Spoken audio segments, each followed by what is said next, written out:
Hi everyone, today I'll show you how to fix Roblox with this error, continue installation without flag settings from.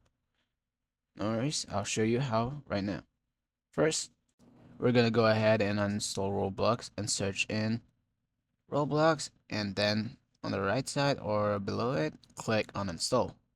Once uninstalled, we're gonna go ahead and reinstall it from the website itself. Click a web browser and then type in Roblox download on that browser. Simply just click on Download Windows app and do the reinstallation process again. Once done with the installation, please go ahead and right-click on Roblox and click on Open File Location. Within Open File Location, right-click on it again and again, click on Open File Location. Same process as well. With this, please go ahead and launch the Roblox from this folder.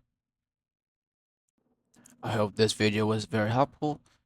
Don't forget to like and subscribe, and have a wonderful day.